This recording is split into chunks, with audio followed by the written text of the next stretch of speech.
Superman fans, to your speeding bulletin for the week February 1st to February 7th, 2013. A week which saw cover art and a release date for Superman Unbound, details from Grant Morrison on the end of his Action Comics run, and details on a new continuity-free comic book series titled Adventures of Superman. Let's take a look. In movie news, MTV Geek scored an exclusive first look at the line of 2-inch and 6-inch Mezits toys coming out for Man of Steel. These will be available in April. Warner Home Video released the cover artwork for Superman Unbound, which is coming to Blu-ray and DVD on May 7th. WonderCon Anaheim will have the world premiere of Superman Unbound in late March. This animated movie is based on the Jeff Johns Gary Frank 2008 Superman Brainiac story and finds the horrific force responsible for the destruction of Krypton, Brainiac, descending upon Earth. You can pre-order Superman Unbound on either Blu-ray or DVD from our online store now. Clancy Brown, the quintessential voice of Lex Luthor, will walk the red carpet and take part in the post-screening panel discussion when Warner Bros. Home Entertainment and the Paley Center for Media present the world premiere of Lego Batman the Movie DC Superheroes Unite in New York on February 11th. A very limited number of free tickets are still available to the general public, and DC Comics are also giving away 5 pairs of tickets. Visit the Superman homepage now for details. Terrence Stamp, best known to Superman fans for his role as General Zod in Superman the Movie and Superman 2, recently told Britain's Seven magazine how he had embarked on a spiritual journey to India and was living in a ashram, a spiritual hermitage, thinking his acting career was winding down when the Salkinds tracked him down to play Zod. He also told Digital Spy at the recent British Film Awards that he thinks Michael Shannon will be wonderful as Zod because it's a wonderful part. In TV news, Superman homepage writer Isaac Frisby has updated our Young Justice animated series episode guide with a summary of the most recent Season 2 episode, Runaways. Isaac has also written his review of this episode, giving it a 4 out of 5, saying, "We finally got to see what is going on with the kids being experimented on." Cartoon Network and DC Entertainment have released the episode description for War, the upcoming new episode of Young Justice. In this episode, a conqueror from another world becomes a wild card in an intergalactic game of supremacy, placing planet Earth square in the jackpot. War airs on Saturday, February 9th at 10:30 AM on Cartoon Network. In comic book news, writer Grant Morrison participated in a number of different interviews across the internet this week, discussing the upcoming end to his run on Action Comics with issues number 17 and 18. He told MTV Geek, "It's possibly like no Superman story before, there's a lot of stuff going on in it, the readers themselves are implicated in the story, we're going to see a lot of red kryptonite hallucinations." Sales for the first few digital chapters of the Injustice Gods Among Us comic book have taken it to #1 on Comixology, iBooks and Amazon's Kindle. Writer Tom Taylor sat down with IGN to talk about the comic book's success and gave further insight into the disturbing story that shocked its readers. He said, "I don't think one event, no matter how traumatic, changes the son Martha and Jonathan Kent raised. I don't think one awful moment changes the man that Lois Lane fell in love with. For those who think they know where this is going, stick with us."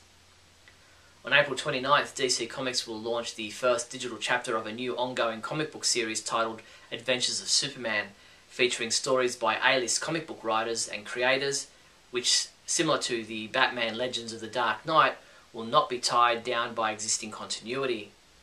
Later print editions will collect 3 digital chapters per issue. Comic books we reviewed this week included Superman number 16, which was reviewed by Adam DeChannel, who gave it a 4 out of 5, saying, "A far more enjoyable chapter than expected." Injustice Gods Among Us Chapter 3 was reviewed by Mark Pritchard, who said, "I'd like to think you didn't see that coming, because I didn't," and he gave it a 4 out of 5. Mark also reviewed Superman Family Adventures number 9, giving it a 5 out of 5, saying, "A lot happens." Keith Samra reviewed Teen Titans number 16, calling it quite an intense issue, and he gave it a 5 out of 5 score. Superman Beyond number 14 was reviewed by Sean Morrissey, who gave it a 3 out of 5, saying, "Things look like they'll get interesting." Smallville Season 11 Chapter 32 was reviewed by new team member Michael J. Petty, who said, "I was satisfied with this chapter," and he gave it a 4 out of 5. And from last week, Ralph Silver reviewed Justice League number 16, giving it a 5 out of 5, saying, "I'm enjoying this story immensely."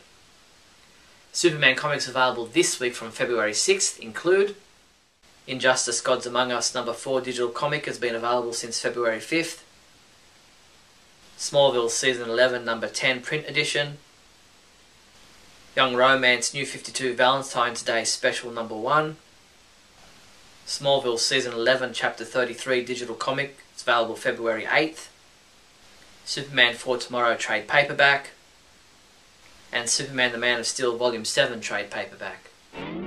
Show that someone special in your life just how super you think they are this Valentine's Day.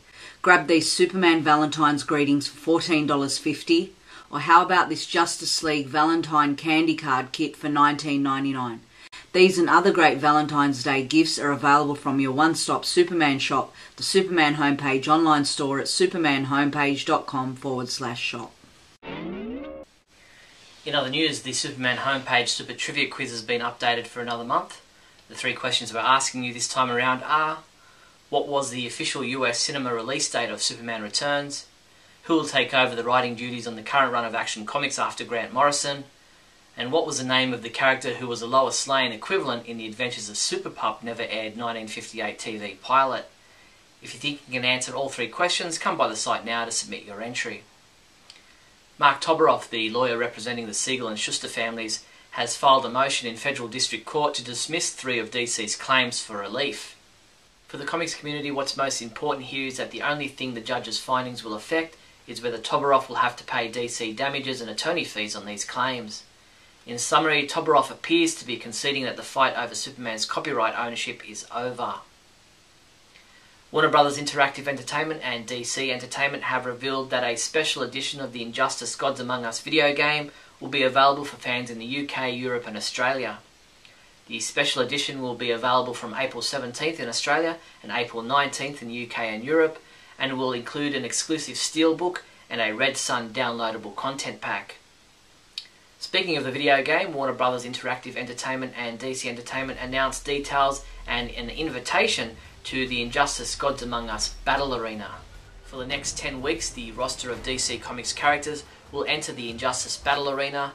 Each week a new pair of challengers will enter the arena as fans are given the opportunity to vote on who they believe would come out as champion.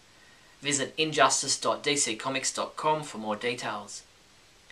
DC Collectibles announced their 2013 product line-up just in time for New York Toy Fair. DC Collectibles will offer a wide range of new action figures and statues based on a variety of properties, including the highly anticipated Man of Steel film and the upcoming video game Injustice Gods Among Us. The DC Collectibles 2013 Superman lineup includes 12-inch statues of Man of Steel's Superman, Zod, Jor-El and Faora. There's also an Action Comics Superman 6-inch statue, a Superman Wonder Woman The Kiss 12-inch statue, and a Superman the Man of Steel statue by Rags Morales. Kia unveiled its Superman-inspired Optima Hybrid at the 2013 Chicago Auto Show this week. The Superman Optima Hybrid shows it wearing the superhero's signature red and blue with his red and yellow S-shield on the hood, and the red-tinted headlights look like they could be giving off the superhero's heat vision.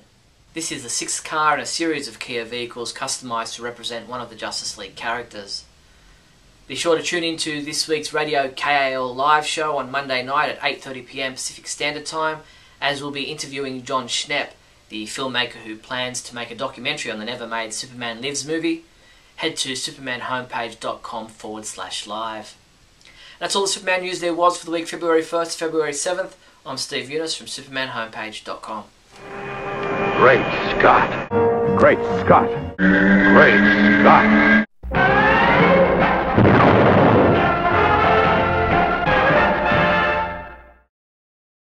Hello everyone and welcome to another edition of Great Scott. I'm Scotty V and thanks for watching.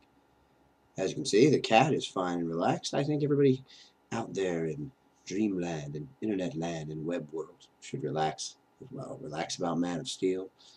Relax about Young Justice being cancelled, even though it drives me nuts.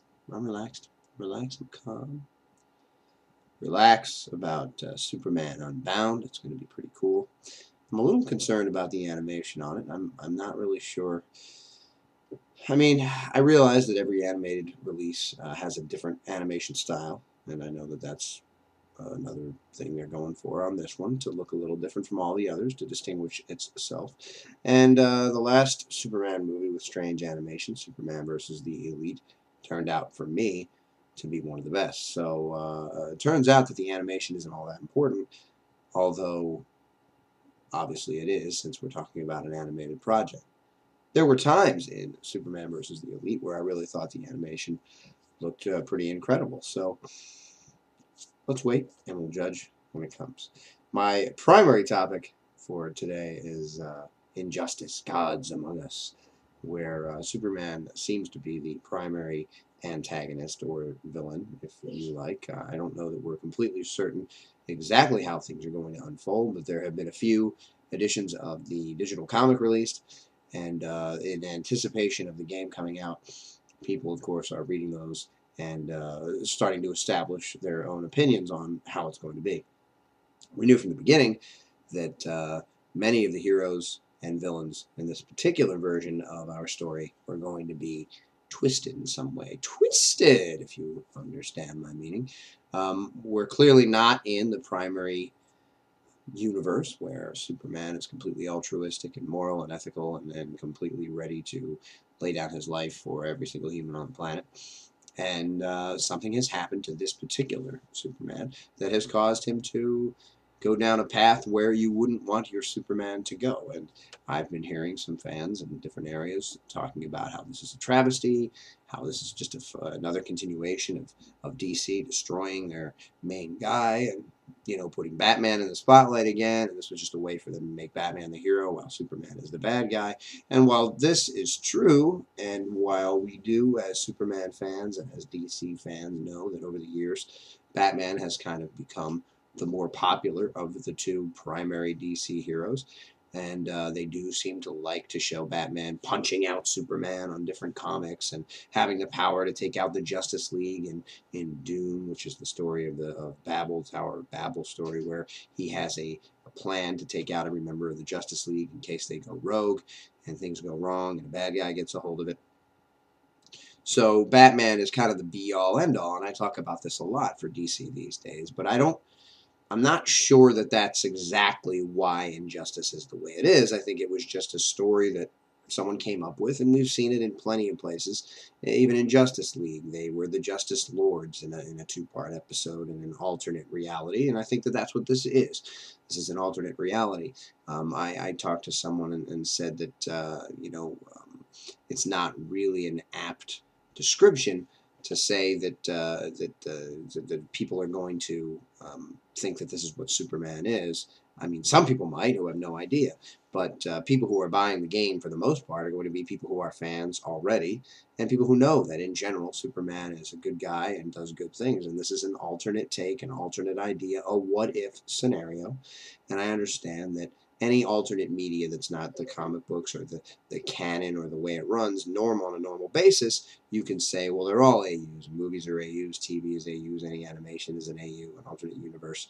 But this is different in that from the get-go, it's kind of established that this is not the status quo. This is not your regular Superman. This is like a Red Sun type of story where in that he wasn't really the great guy we know him as either, because he was raised by communists. So I think it's a similar type of thing. If you like the idea of the game, if you like this type of game, maybe you'll enjoy it. If the story is really getting to you, I guess you don't like it, don't read it. I actually haven't read the books yet. I understand some things happen that if they made this the current universe, the status quo of Superman, in the regular everyday guy that we're supposed to be reading about, I could see it turning people off. And I can see it turning people off in this way too. It's a story about a different Superman that a lot of people might not want to read or play a game where he stars in it. So don't. Thanks for watching, everybody. And remember, always look up in the sky.